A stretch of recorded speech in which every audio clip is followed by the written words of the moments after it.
puede sentarse. Los que nos conocen y los que me conocen saben que siendo dominicanos nosotros amamos el béisbol. Nos encanta el béisbol. Todo el tiempo estamos en béisbol. El béisbol de Dominicana o el béisbol de los Estados Unidos o donde quiera que haya béisbol, ahí estamos. Y los que me conocen cerca saben cómo yo he estado de cerca viendo a mis hijos jugando, coachándolos. Bueno, estas últimas temporadas he estado asistiendo más a un coach que siendo coach. Y de manera particular, en esta temporada que ya llegaba a su fin, mi hijo mayor se dio cuenta que uno de sus compañeros le había dicho que era ateo. Ya usted sabe, después de cada juego siempre Josué venía con una historia porque su compañero, que es ateo, no le interesa el perdón, no le interesa Dios, no cree en la muerte, no cree en la resurrección, no cree en el infierno. Pero Josué, respondiendo de manera espontánea, totalmente espontánea, dice: yo le quiero regalar una Biblia el último día del juego. Así que él pidió una Biblia, consiguió una Biblia y como parte de su estrategia fue poner en el texto de Juan 3:16, lo subrayó y puso ahí un flyer que le pudiera, si él se interesaba leerlo, que lo pudiera pues llevar a Cristo de alguna manera. Así que el último juego de su temporada fue el sábado. Decidimos no ir el sábado como familia para ir a apoyar al hermano Eddie en limpiando unas tierras. Así que el último juego para Josué fue el viernes. Así que él, muy entusiasmado, lleva su Biblia. Y luego de él tener un juego tremendo, él y también todo el equipo ganaron un juego de un equipo que le había ganado. Al final él decide entregarle la Biblia. Bueno, salimos y voy de camino y veo que él viene triste con los ojos, con lágrimas en los ojos. Le pregunto: ¿qué pasó? Me dice: a mi amigo no le interesa la Biblia, no quiere saber de la Biblia. Y yo le dije: pero no te sientas mal porque él no te rechazó a ti, él rechazó la palabra de Dios y a Dios. Sí, pero lo que más me duele es que él no va a poder conocer a Dios si no tiene una Biblia. Y bueno, y luego lo aconsejé y le dije: oremos para que Dios en algún momento prepare a alguien y su corazón, pero tú fuiste obediente y todo lo demás. La verdad es que no tener la Biblia sencillamente, o tener una porción de la Biblia, va a traer drásticos resultados, no para una persona que no conoce a Dios, para cualquier cristiano. Y el texto de hoy nosotros vamos a ver a Jesús confrontando al segundo grupo de religiosos, los saduceos, que se acercan a él, y Jesús haciendo un diagnóstico muy preciso del problema de los saduceos, y era que ellos no conocían la Escritura. Como no conocían la Escritura, no iban a poder conocer el poder de Dios y tampoco iban a poder conocer al Dios vivo. Así que yo quiero invitarte a que abras tu Biblia y vamos a Mateo capítulo 22 y vamos a leer la porción de nuevo. Pero antes de leer la porción, déjame poner en contexto para aquellos que nos visitan por primera vez, segunda vez, o aquellos que no han estado durante toda la serie. Jesús está a 2 días está de su crucifixión. Está en la semana antes de la crucifixión. Y todo esto que está sucediendo desde el momento en que lo confrontan a él, cuando él estaba enseñando en el templo, recuerdan en el capítulo 21 de Mateo, Jesús le respondió a los fariseos y a los líderes religiosos del momento que cuestionaban con qué autoridad tú enseñas en el templo. Jesús le respondió con 3 parábolas, usted lo recuerda: la parábola de los 2 hijos. Uno que le dijo: Padre, yo no voy a ir, luego se arrepintió y fue. Y otro que le dijo: sí, yo voy, y nunca fue. ¿Lo recuerda? Y Jesús le dijo con esa parábola a los líderes religiosos: los cobradores de impuestos y las prostitutas entrarán primero que ustedes al reino de los cielos. Si usted ha estado durante toda la serie, recordará la segunda parábola, que fue una parábola que tenía que ver con aquel que tenía hacendado, que tenía una tierra y la había rentado y estaba ya esperando tener el beneficio, los frutos de esa tierra. Y los labradores malvados no le habían dado nada, así que él mandó a sus siervos. Los labradores mataron al siervo. Luego pacientemente el dueño de la hacienda, luego que le han matado a los siervos, decide mandar a su hijo, el heredero, y también le matan a su hijo. Y Jesús le pregunta a los líderes religiosos: ¿qué ustedes creen que el dueño de la hacienda va a hacer? Ellos respondieron correctamente y le dijeron: le quitarán la tierra y claro que hay que pagar por sus acciones. Y Jesús le enseñaba a ellos que ellos eran esos justamente que habían matado a los a los profetas que habían llegado antes. Y no solamente eso. La tercera parábola fue la de la fiesta. ¿Usted lo recuerda? El rey, el más alto escalón en la sociedad, hace una fiesta. Ellos habían recibido la invitación con tiempo de antelación. Y estos, el pueblo de Israel y los líderes, rechazaron la invitación del rey. Usted sabe lo que sucedió. El rey los rechazó, le dijo: ustedes no son dignos, y luego invitó a todo el que encontraran fuera. Y estas tres parábolas fueron las respuestas que Jesús usó para responder ante la pregunta: ¿con qué autoridad haces lo que haces? ¿Qué pasó después? Bueno, si usted vino la semana pasada, usted recordará que ahora se le empiezan a acercar los líderes de manera individual. Y cada líder y grupo religioso se le acerca con una pregunta de acuerdo al área en la cual ellos eran expertos. El primer grupo fue el de la semana pasada, los herodianos. Aquel grupo que había pactado con Roma y con el gobierno y que estaba a favor de los impuestos de Roma sobre el pueblo de Israel. Y los herodianos vienen con la pregunta: ¿debemos pagar impuestos, dar tributo al César? Y Jesús pide una moneda y dijo: ¿de quién es la imagen que está aquí? Del César. Pues denle al César lo que es del César. ¿Y de quiénes ustedes tienen la imagen? De Dios. Entonces denle a Dios lo que es de Dios. Vivan una vida para Dios. El segundo grupo lo tenemos ahora, es el grupo de los saduceos, que su área de expertise, es decir, donde ellos eran expertos, era en los primeros 5 libros de la Biblia, el Pentateuco. Y le voy a dar un avance de la próxima semana, así que, como dicen, spoiler alert. La semana que viene entonces van a acercarse los fariseos, que son expertos de la ley, preguntándole cuál es el mayor de los mandamientos. Y luego, la semana del 31, que es el día de la reforma, viene una gran pregunta ahora de Jesús para ellos: ¿y ustedes quiénes dicen que es el Cristo? Así que nos encontramos en el medio de esta interacción. Jesús ahora está de frente al segundo grupo que se pone de acuerdo para tratar de avergonzar a Jesús, de hacer caer a Jesús, de mostrar a Jesús como alguien que se parcializa o que falló frente al gobierno, como alguien que no conoce las Escrituras. Y en ese momento es que nos encontramos con el texto de hoy. Así que vamos a leer el versículo 23 al 32 de nuevo y vamos a ver qué está sucediendo aquí. Versículo 23 del capítulo 22. Cuando llegó Jesús al templo, versículo 23.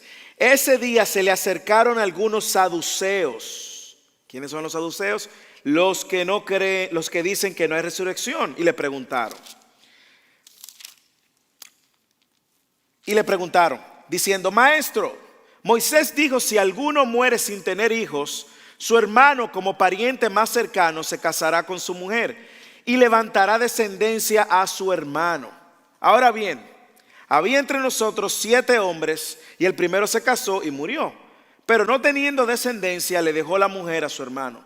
De igual manera también el segundo y el tercero hasta el séptimo. Y después de todos murió la mujer. Por tanto, en la resurrección, ¿de cuál de los 7 será mujer? Porque todos ellos la tuvieron. Pero Jesús respondió y le dijo, versículo 29, estáis equivocados por no comprender las Escrituras ni el poder de Dios. Porque en la resurrección ni se casan ni son dados en matrimonio, sino que son como los ángeles de Dios en el cielo. Y en cuanto a la resurrección de los muertos, ¿no habéis leído lo que os fue dicho por Dios cuando dijo: yo soy el Dios de Abraham y el Dios de Isaac y el Dios de Jacob? Él no es Dios de muertos, sino de vivos. Al oír esto, las multitudes se admiraban de sus enseñanzas. Como vemos en el texto, Jesús se encuentra ante esta pregunta de la resurrección, que en sí mismo tenía una intención engañosa, igual que la pregunta de los herodianos, igual que la pregunta de la semana próxima. Y me encanta cómo Jesús usa las Escrituras mismas para demostrarles a ellos en el error en el que ellos se encuentran, de que no comprenden las Escrituras ni conocen al Dios vivo. Y hoy vamos a aprender que como cristianos estamos llamados a conocer ese Dios vivo, No por nuestras experiencias ni por la tradición, sino que estamos llamados a conocer a Dios vivo, al Dios vivo por medio de la revelación de su palabra, que nos va a llevar a conocer quién es Él, el Dios verdadero, que nos da vida eterna y nos promete una resurrección. Así que abróchese los cinturones y vamos a ver que yo veo a la luz de la Escritura que nosotros necesitamos para conocer al Dios vivo. Y vamos a ver lo que el texto dice. Lo primero que queda muy claro en el texto es que para nosotros conocer al Dios vivo, usted y yo necesitamos comprender las Escrituras. Necesitamos comprender las Escrituras. Leamos el versículo 23 otra vez. Ese día se le acercaron algunos saduceos, los que dicen que no hay resurrección. Y le preguntaron diciendo: maestro, usted puede ver aquí una hipocresía, llamándolo maestro, usando ahora ellos un texto del Pentateuco, los primeros 5 libros de la Biblia, Génesis, Éxodo, Levítico, Números y Deuteronomio. Y citan Deuteronomio capítulo 25 y le dice: Moisés dijo, si alguno muere sin tener hijos, su hermano como pariente más cercano se casará con su mujer y levantará descendencia a su hermano. Ahora bien, habían entre nosotros 7 hermanos y el primero se casó y murió, pero no teniendo descendencia, le dejó la mujer a su hermano. De igual manera también el segundo y el tercero hasta el séptimo. Y después de todos murió la mujer. Por tanto, en la resurrección, ¿cuál de los 7 maestros será su mujer? Porque todos ellos la tuvieron. Versículo 29, Jesús respondió: ustedes están equivocados porque no comprenden la Escritura ni el poder de Dios. Así que no pierda de vista lo que está pasando aquí. Vuelvo y digo, Jesús está a 2 días de la crucifixión. Los fariseos y los saduceos están se puede decir, en el negocio de avergonzar a Jesús, porque Jesús ha ganado fama, popularidad, ha destruido incluso la reputación de los fariseos, los saduceos, los escribas. Y aquí nos vemos con Jesús enfrentando a este grupo llamado los saduceos. La pregunta es: ¿quiénes eran los saduceos? Bueno, la Biblia aquí nos dice en Mateo 22 que ellos no creían en la resurrección, pero ellos eran una pequeña secta de familia sacerdotal. Eran aristócratas adinerados con importante influencia política y también importante influencia en el templo. De hecho, como hemos visto, ellos dominaban el Sanedrín, que era el grupo de líderes religiosos que se tomar una decisión de carácter religioso con impacto social. Ellos solo consideraban los libros de Moisés, el Pentateuco, esos 5 libros. Para ellos la palabra de Dios era Génesis, Éxodo, Levítico, Números y Deuteronomio, la Torá. Eso era lo que ellos creían. Ellos no creían en ángeles, no creían en demonios. Ellos no estaban buscando un Mesías del linaje del rey David. Ellos incluso no creían en la resurrección corporal. De hecho, un historiador de la época llamado Josefo dijo: la doctrina de los saduceos es esta: las almas se mueren con los cuerpos. Punto. Es como que usted muera y lo apaguen. ¡Tum! Así mismo creían los saduceos. Por la historia sabemos que luego en el año 70, cuando la destrucción del templo, los saduceos desaparece su círculo de poder y de influencia. Y nosotros vemos que aunque de manera general los judíos creían en la resurrección, porque los líderes de la ley, ¿quiénes eran? Los fariseos, enseñaban y creían en la resurrección, los saduceos no creían en la resurrección. Y así nos encontramos en esta situación donde los saduceos vienen con su área de expertise, en el área en que ellos son expertos, vienen con un versículo del líder principal del Antiguo Testamento y de la ley, Moisés, Deuteronomio 25 del 5 al 10, y le citan Deuteronomio 25 del 5 al 10 como una manera de probar a Jesús y su entendimiento del tema. Lee el versículo 23, el 24. Diciendo: maestro, Moisés dijo: si alguno muere sin tener hijos, su hermano como pariente más cercano se casará con su mujer y levantará descendencia a su hermano. Eso es lo que dice Moisés.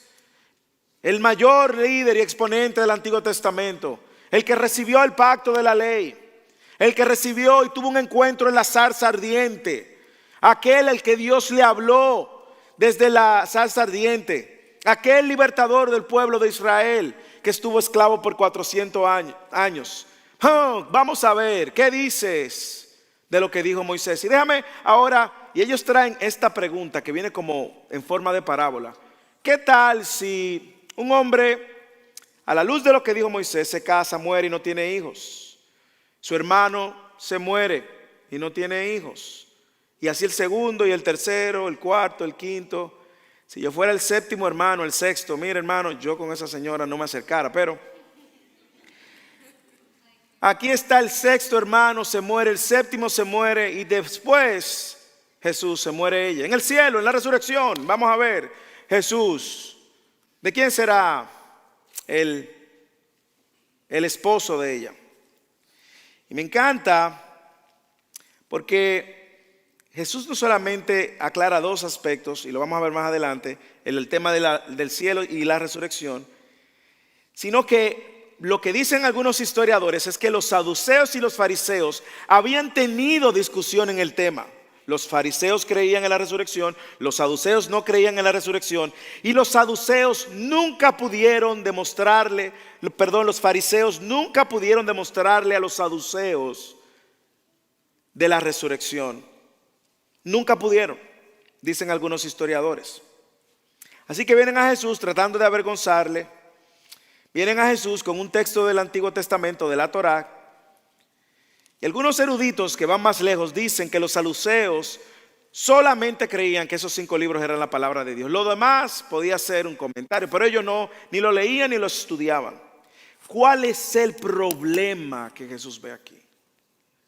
¿Cuál es el problema? Bueno, el problema es que los saduceos tenían una revelación incompleta. Y como tenían la supremacía del Pentateuco, le hizo negar la resurrección por tener una revelación incompleta. Como tienen una revelación incompleta de Dios, tienen una incompleta idea de quién es Dios. Ellos decían, bueno, si Moisés no habló de la resurrección, es que no hay resurrección. Y por eso negaron la resurrección. Pero mire el diagnóstico tan preciso que hace Jesús. Jesús le respondió y le dijo, ustedes están equivocados. Señor, yo no sé cuántas veces usted le han dicho en su cara que usted está equivocado. Bueno, después que usted se casa, usted lo escucha muy a menudo. Pero en un círculo donde se están debatiendo ideas teológicas, Jesús le dice en su cara, ustedes están equivocados. ¿Y ustedes saben cuál es el problema de ustedes? Es que ustedes no comprenden la Escritura. Y porque no comprenden la Escritura, no comprenden el poder de Dios. No comprenden la Escritura, no conocen la Escritura. Como no conocen la Escritura, no comprenden la Escritura. Como no comprenden la Escritura, no comprenden ni conocen al Dios de las Escrituras. Ustedes tienen una revelación incompleta de Dios. Y como tienen una revelación incompleta de Dios, tienen una idea incompleta de Dios. Y como tienen una idea incompleta de Dios, no conocen el poder de Dios. Están equivocados. ¿Usted quiere que le diga algo? Ese mismo problema de los saduceos lo vemos hoy en día. ¿Por qué usted cree que existen falsos profetas? ¿Por qué usted cree que existen pseudos cristianos? ¿Por qué usted cree que existen cristianos fluctuantes? Porque no conocen la Escritura. Y si no conocen la Escritura, no comprenden la Escritura. Y si no comprenden la Escritura, ¿qué va a pasar? Va a tener una idea incompleta de Dios. Y si tiene una idea incompleta de Dios, va a tener una idea incompleta de su evangelio. Y si tiene una idea incompleta del evangelio, va a tener una idea incompleta de cómo vivir en esta vida. No comprenden la Escritura. ¿Qué nosotros vemos hoy en día?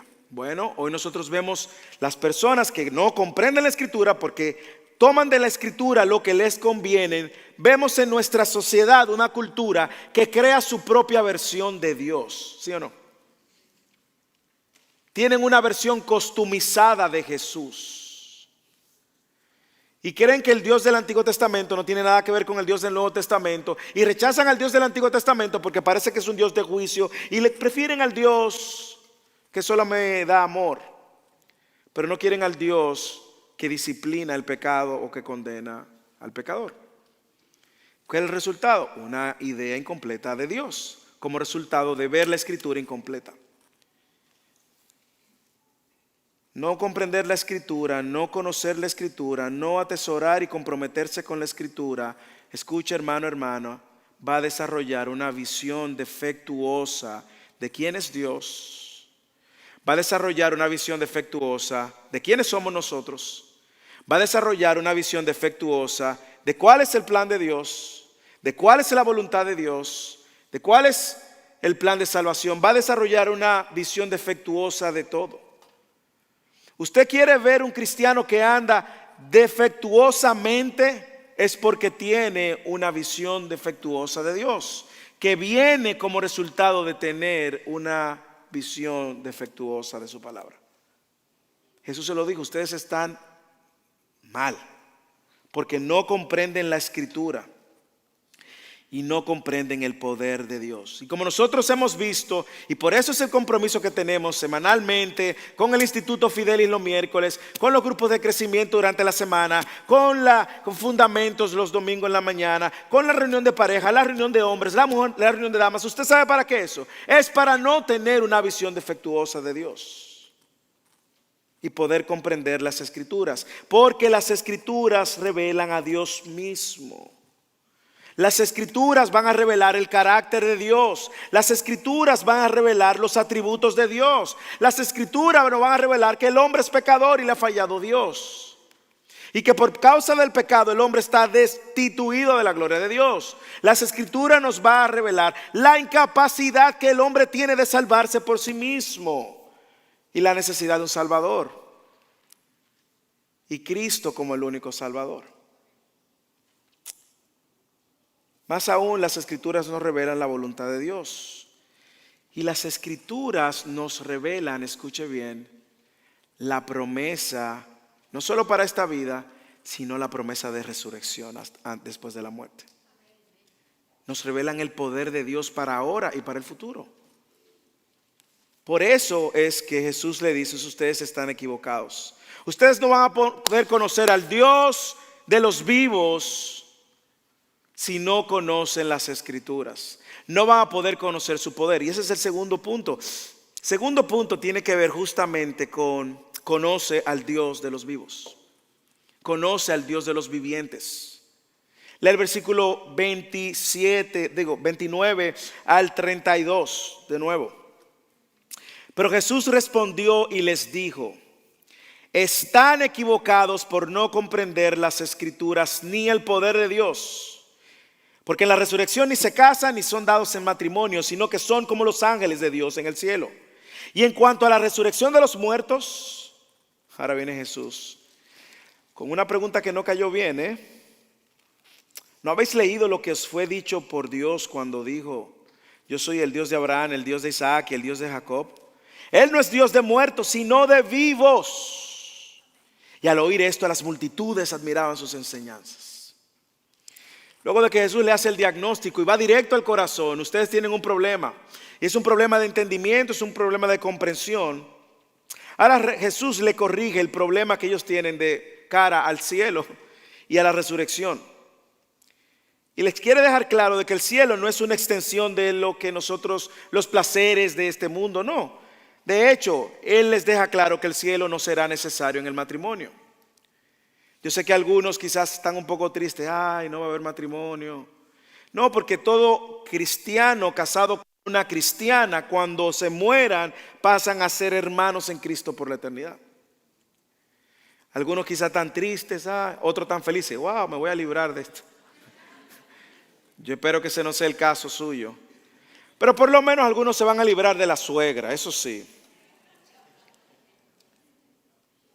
Pero una vez que ya hemos recibido cuerpos glorificados, no estaremos sujetos a la muerte ni a la necesidad de la procreación, que es uno de los propósitos básicos del matrimonio, no el único, pero uno de los propósitos básicos del matrimonio. Y los creyentes en cuerpo glorificado, escuchen, serán como ángeles. No se van a transformar en ángeles. No piense que le van a salir alas y usted va a andar volando con 2 alas. No es eso lo que va a suceder. Tampoco significa que usted va a perder su género y usted va a dejar de que va a ser ahora neutral, ni una cosa ni otra. No, eso no es lo que dice. Serán como ángeles. Y nosotros vemos a través de la Escritura que hay aspectos de que la Biblia habla de los ángeles, en lo cual seremos como ángeles. Por ejemplo, en Mateo capítulo 18, versículo 10, Jesús le dijo: porque os digo que sus ángeles en los cielos contemplan siempre el rostro de mi Padre que está en los cielos. En ese sentido vamos a estar delante del Padre como ángeles y no va a haber problema. El salmista en el Salmo 103:20 dice: bendecid al Señor vosotros sus ángeles, poderosos en fortaleza, que ejecutáis su mandato obedeciendo la voz de su palabra. En el cielo vamos a ser perfectamente obedientes a la voz del Padre. Pero en este contexto solo significa una sola cosa. En el contexto del texto solo significa de que no habrá necesidad de matrimonio, porque el matrimonio es un pacto temporal que termina con la muerte. Por lo tanto, hermano, hermana, si usted está casado, arregle las asperezas y disfrute el matrimonio, porque hasta la muerte. Y aquellos que se van a casar, sepan que se van a casar con las expectativas de que es un pacto para honrar a Dios, pero que una vez muere, ya usted no tiene necesidad de casarse. Y Jesús les aclara esto. Si ustedes hubieran leído las Escrituras, entendieran de qué se trata esto. Recuerde que en la antigüedad era tan importante la procreación, tan importante porque todas las mujeres esperaban que por medio de ellas iba a llegar la promesa de Génesis 3:15. Usted recuerda Génesis 3:15: y de la simiente de la mujer vendrá uno que le aplastará la cabeza al enemigo. ¿Usted lo recuerda? Bueno, todas las mujeres estaban esperando. Y cuando una mujer era estéril, eso era una desgracia en el Antiguo Testamento. Así que esto, en el contexto, Jesús le está diciendo: ustedes no entienden el propósito del matrimonio. Este es el propósito, y por eso cuando una gente se muere, la otra queda libre de poder casarse. Porque, como dicen y decimos, hasta que la muerte los separe. Pero segundo que Jesús quería ayudarlos a ellos a entender era el tema de la resurrección. Ellos no creían en la resurrección porque habían omitido textos tan importantes del Antiguo Testamento, porque, como el amigo de Josué, no les interesaba el resto. Isaías, por ejemplo, 26:19, que lo leímos: tus muertos vivirán, sus cadáveres se levantarán, moradores del polvo, despertad y dad gritos de júbilo, porque tu rocío es como el rocío del alba, y la tierra dará luz a los espíritus. Un texto que habla claramente de la resurrección de los muertos, pero ellos tenían una revelación incompleta. O Daniel, otro de los profetas importantes del Antiguo Testamento, 12, versículo 2 al 3. Y muchos de los que duermen en el polvo de la tierra despertarán, unos para la vida eterna y otros para la ignominia, para el desprecio eterno. La resurrección evidente en el Antiguo Testamento, pero ellos tenían una revelación incompleta. Por eso, porque no creían que toda la revelación del Antiguo Testamento era palabra de Dios. Así que, mire cómo Jesús magistralmente toma un texto del Pentateuco para destruir los argumentos de ellos. Observe cómo Jesús destruye su incorrecto e incompleto entendimiento de la resurrección. ¿Y qué hace Jesús? Como un maestro. Esto es un masterpiece, honestamente. Yo me imagino el encuentro de Jesús con los saduceos. Y ellos tratando de traerle un texto del Antiguo Testamento, ahí, Deuteronomio, del profeta. Y Jesús no toma cualquier texto. Jesús toma un texto en el momento en que Moisés está en medio de la zarza ardiente. El momento más importante de la vida de Moisés, que cambió a Moisés, fue cuando él se encontró con Jehová, con Dios en medio de la zarza. Y de ahí es el texto que Jesús toma. Y le dice: ustedes no han escuchado, versículo 31, lo que fue dicho por Dios. ¿A quién? A Moisés. cuando dijo: yo soy el Dios de Abraham y el Dios de Isaac y el Dios de Jacob? Ustedes no escucharon eso. Ustedes, en su propio entendimiento limitado de los 5 libros de la Biblia, del Pentateuco, ustedes no leyeron eso. Dios no es un Dios de muertos, sino de vivos. Y me encanta que Jesús usa Éxodo 3:6, pero en Éxodo 3, en este encuentro, usted sabe cuántas veces se repite esa misma línea. 3 veces. Jesús se la dice a Moisés, ya lo leímos en el capítulo 3, versículo 6 de Éxodo, pero Jesús se lo manda a decir al pueblo, Dios se lo manda a decir al pueblo, a Moisés. Le dice: dile al pueblo. Moisés le pregunta a Dios: Dios, ¿y cuando me pregunten quién me manda, quién le digo que me manda? ¿Y qué respondió Jehová de la zarza? Dile: yo soy. Dile que yo soy. Y dile al pueblo, le dirás así a los hijos de Israel, en el versículo 15 del mismo capítulo 3. Así dirás a los hijos de Israel: el Señor, el Dios de vuestro padre, el Dios de Abraham, el Dios de Isaac, el Dios de Jacob, me ha enviado a vosotros. Y en el mismo capítulo también le manda a decirlo a los ancianos y a los líderes. Versículo 16. Y ve y reúne a los ancianos de Israel y dile: el Señor, el Dios de vuestro padre, el Dios de Abraham, el Dios de Isaac y el Dios de Jacob, se me ha aparecido. Boom. Drop mic, mic drop. ¿Cómo se dice? Mic drop. Boom. Un texto de la Torá, pero no cualquier texto. Si los saduceos estaban en lo cierto de que no había resurrección y Abraham, Isaac y Jacob hubieran muerto, ya no estuvieran presentes en ningún lugar, y la palabra yo soy el Dios de ellos debió haberse cambiado por yo era el Dios de Abraham, yo era el Dios de Isaac, yo era el Dios de Jacob. Pero el hecho de que está en tiempo presente implica que Dios sigue siendo el Dios de esos patriarcas, porque están vivos con Dios, y en última instancia usted y yo veremos a esos patriarcas resucitar corporalmente. Y Jesús destruye sus argumentos. Dios es el Dios de los vivos y no el Dios de los muertos. Dios da vida a los muertos, y aún a los muertos espiritualmente, como usted y yo, para que tengamos una vida eterna física, corporal. Vamos a hablar de eso en el capítulo 28. Pero usted sabe lo que hace la diferencia del cristianismo con cualquier otro sistema religioso del mundo. Es la promesa de que un día usted y yo resucitaremos corporalmente. Sin dolor, sin pena, sin cáncer, sin achaques. Ayer estábamos ayudando al hermano Eddie a limpiar una tierra que compró. Hermano, mire, ahí yo me acordé que este cuerpo no da para mucho. Ahí no va a haber dolor, hermanos. No va a haber lágrimas. No va a haber pena. No va a haber llanto. Y la promesa de la resurrección corporal es algo que nosotros como cristianos tenemos que tener en vista. Jesús usa magistralmente este texto para destruir el argumento de los saduceos que se quedaron sin palabras. Dios, por medio de Cristo, nos promete una resurrección también. Ahora, quizás usted está aquí en esta tarde y dice: ok, yo quiero conocer. Yo conozco al Dios viviente, pero al Dios de los vivos, al Dios que promete vida aún a los muertos. ¿Qué yo tengo que hacer? Bueno, solamente hay una forma de conocer al Dios de los vivos. Una forma simple. Y esa forma es por medio de el yo soy. Por medio del yo soy. No hay otra manera.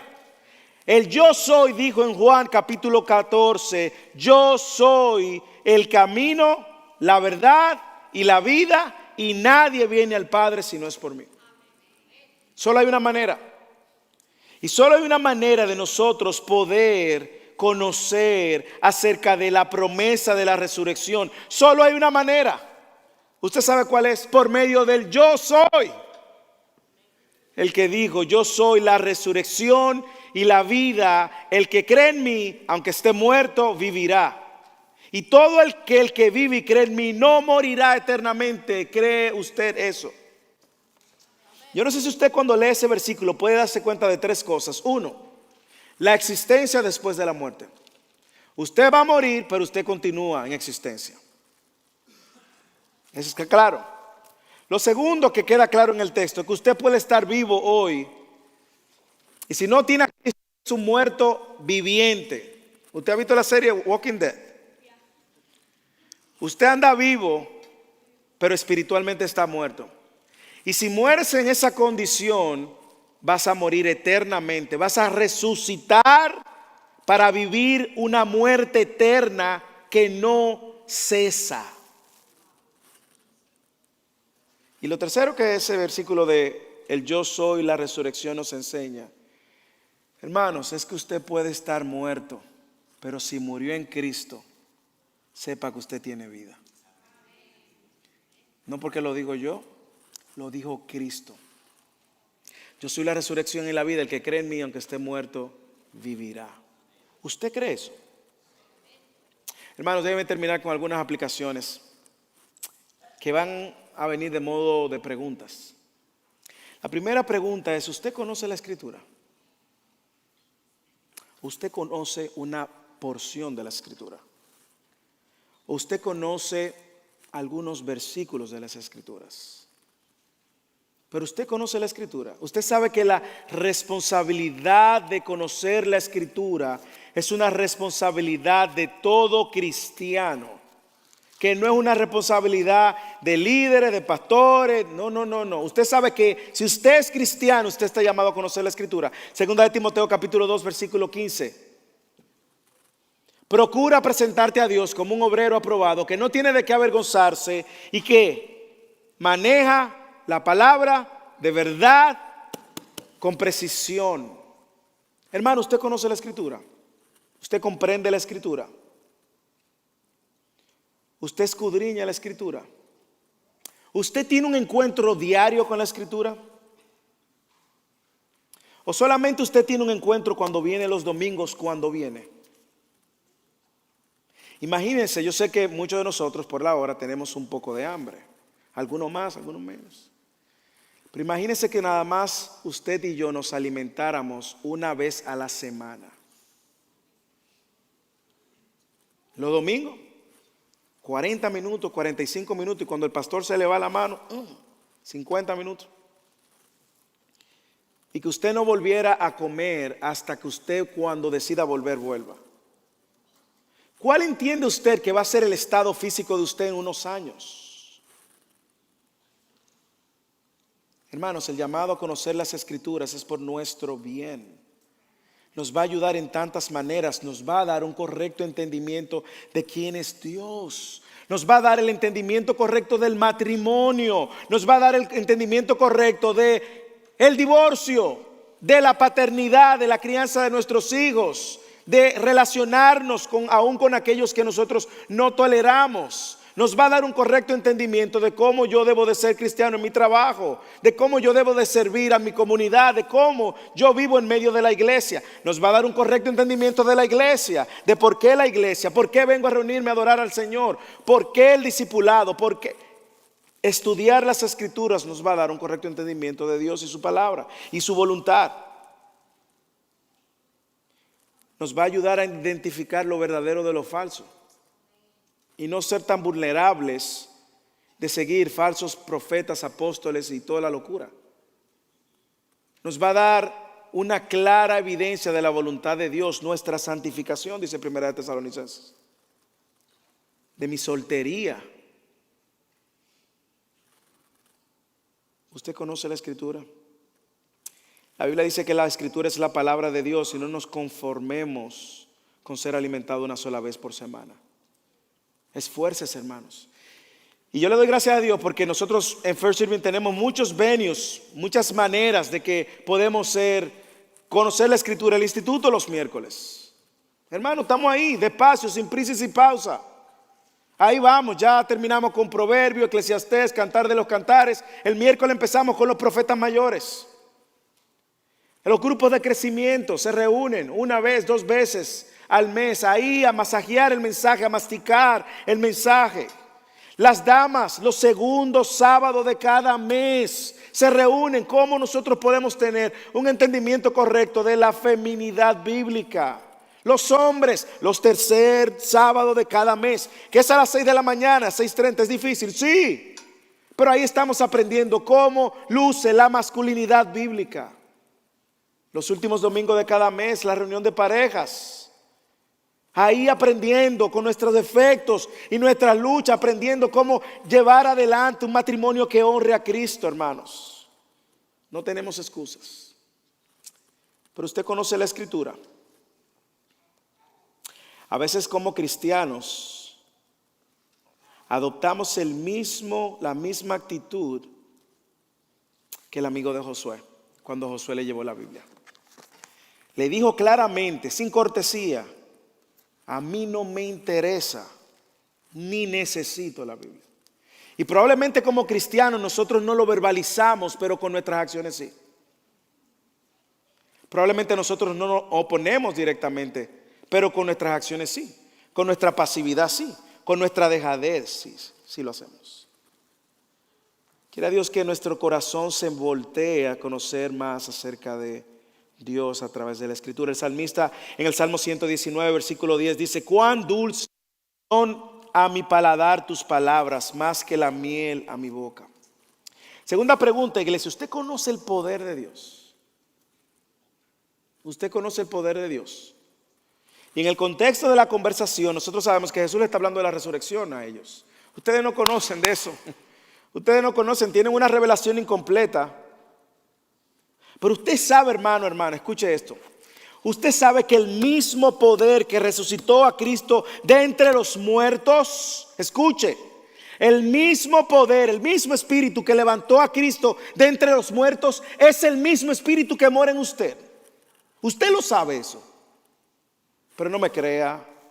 Escuche lo que dice Romanos capítulo 8, versículo 11. El Espíritu de Dios, quien levantó a Jesús de los muertos, vive en ustedes. Y así como Dios levantó a Cristo Jesús de entre los muertos, Él dará vida a sus cuerpos mortales mediante el mismo Espíritu, quien vive en ustedes. ¡Wow! ¡Qué promesa, hermanos! Es una doble promesa para mí hoy.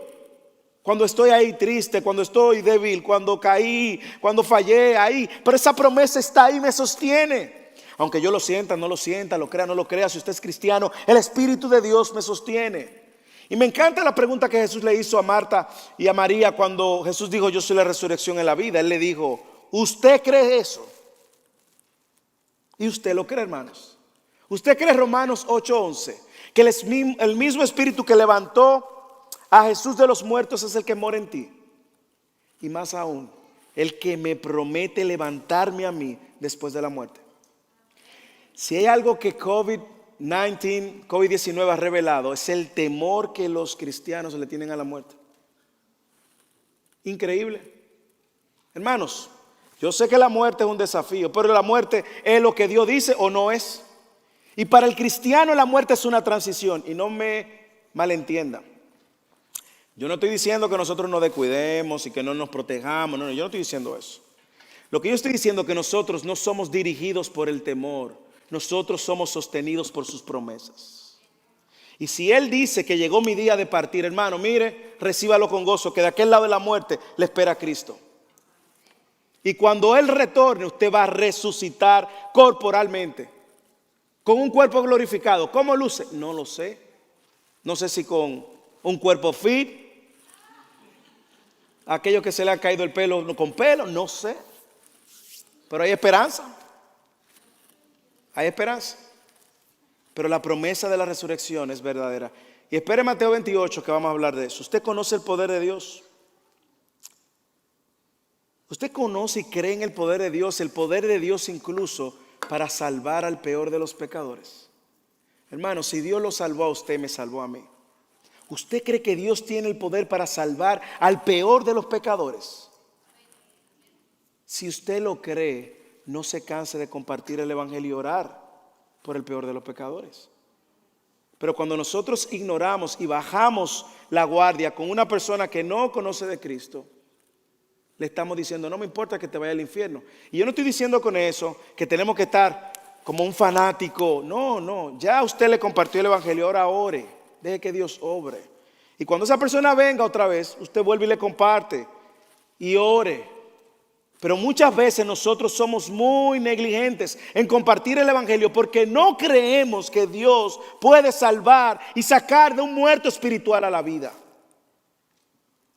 Hermanos, usted conoce el poder de Dios. Usted conoce las Escrituras. Si tú nos visitas aquí, hay algo para ti también. No te quedas fuera. Si nos visitas por primera vez, escucha cómo reaccionó la multitud. Y con eso termino. Si nos visitas, si no conoces de este Dios de los vivos, mira cómo respondió la multitud. Versículo 33. Al oír esto, las multitudes se admiraban de sus enseñanzas.